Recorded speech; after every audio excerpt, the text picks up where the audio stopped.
Hi, I'm Gabriel, and I teach bass lessons with My Music Match.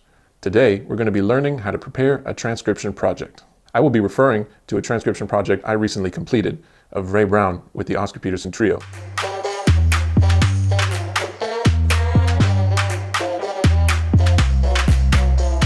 Before we get into the music, I wanted to define a few points. First, what is a transcription? To me, a transcription is making an exact copy of something. And in music, we do this by listening. You'll hear a recording and use your best musical judgment to determine what it is you're hearing. Oftentimes, I transcribe along with my instrument, but I also challenge myself to transcribe away from the instrument. The second point I want to make is defining the difference between a normal transcription and a transcription project. A normal transcription is taking a small slice out of an entire recording, usually part of a solo. You do this to learn accessible material, like what does a certain player do over chord progression, or you hear a certain lick that you like that you want to learn. A transcription project, though, is learning note for note what a person is playing from the top of the recording to the very end. You do this to dive deep into someone's playing. You want to learn their sound, you want to pick up their habits, and you want to see how that person develops a performance from top to bottom. The third point I want to make is how to choose a transcription.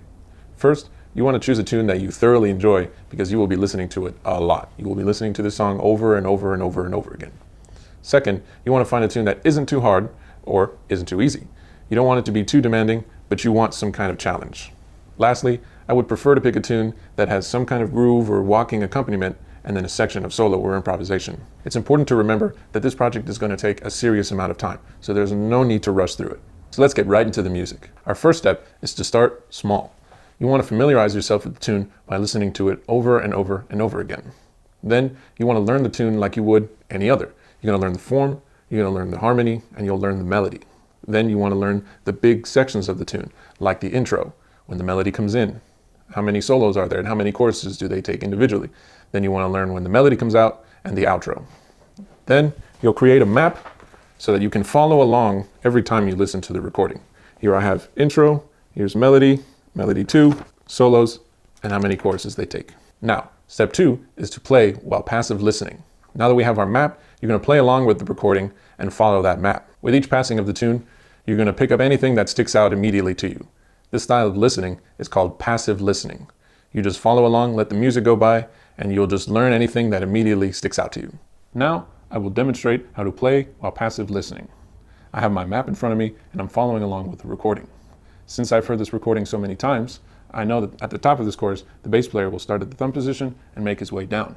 But as I'm playing along, I'm making mental notes of anything I hear.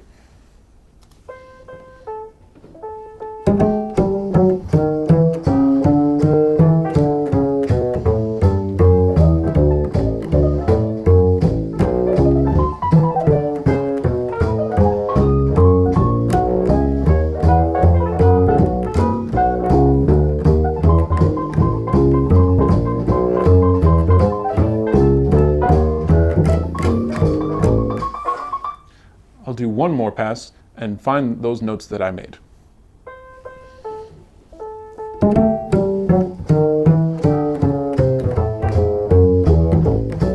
With each listening, you'll make your mental notes and adjust accordingly. Now that we've done our passive listening, step 3 is attacking with active listening. At this point, you may want to slow down the recording using any program that you prefer. You want to pick a certain section of the tune, say chorus number 1 of a solo, and start learning note for note and figuring out what is going on there. This section is going to take quite a while, so have patience. It's also important to note you don't want to write anything down. This should all be memorized. This style of listening is called active listening because you are purposely and actively trying to discern what it is you're hearing. And now for the difficult part, attack with active listening. I'm going to start and stop the recording a bunch of times and try to really figure out what it is that's going on in the recording.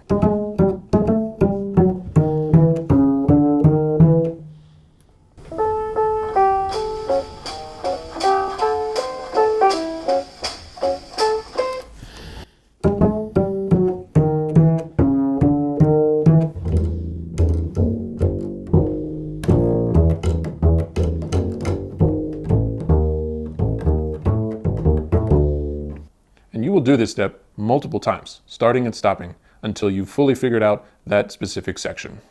Going into step 4, we want to memorize, memorize, memorize. At this point, nothing should be written down, other than your map. It's important to do this step at least every other day to keep from forgetting any learned information. You also want to make sure that you're splitting your time appropriately between learning any new information and memorizing any learned information. This will help to reinforce your ears and develop better listening skills. By the end of this step, you want to start pushing the tempo of your slowed down recording. Step 5 is performance speed and refine. Now that we're really working on memorizing all of the notes, we want to push the recording speed just a little bit. Every now and then you want to move about 5 or 10%. This will help us to improve our technique, the playability, and help us to hear any mistakes that we may have missed with the slowed down tempo. For example, when you slow down a recording, it may be difficult to hear any low notes, any small intervals, or any complex rhythms. So make sure that you gloss over all of those little things. We're also going to use this step to focus on our sound. You want to emulate that bass player sound as much as possible. Also, this step is going to be used to hear those little things that we may have missed, like phrasing, fingering, and listen for any shifts that you might hear. We've made it to step 6. Final memorization and notation. At this step, everything should be memorized and you should be performing the transcription at the original recording tempo. Things to listen for are accuracy, precision, and making sure that you sound exactly like the bass player on that recording. In this step, we're going to put the bass down and we're going to notate the transcription note for note on manuscript paper. Make sure that you handwrite this first before transferring it to music notation software of your choice. Now for the fun part. Record and perform. Congratulations are in order. You've just memorized this entire transcription. You want to double check your notation to look for any wrong notes, any incorrect rhythms, and appropriate articulations. Now it's time to get a band together and book a gig. This is where you will perform this transcription live in front of people. Or you can film a transcription video of you playing along to the recording. Either way, you want to get this transcription in front of as many people as possible. It's also important that you continue to perform this transcription so it stays fresh in your memory and it'll also grow a natural presence in your everyday playing. We've come to our final step, analyze. We're going to put the bass down and we're going to analyze the notated transcription. You want to start asking yourself musical questions like, how does the bass player delineate the harmony? Are they linear in any way, or are they intervallic? Or are they going back and forth? Are they rhythmic in any way? You also want to ask questions about the solo. How do they develop any thematic ideas? What do they play over the 2/5s? How do they develop their solo overall? You also want to ask yourself questions about the role of a bass player. How do they relate to the other instruments in the recording? And does that role change throughout the recording? All of these questions and their answers should be utilized in your everyday bass playing. Thank you for watching this video. I hope you put all of these steps into practice for your first transcription project. To see my transcription project, visit GabrielGodoyMusic.com. And visit mymusicmatch.org to begin your matching quiz today. See you in the next video.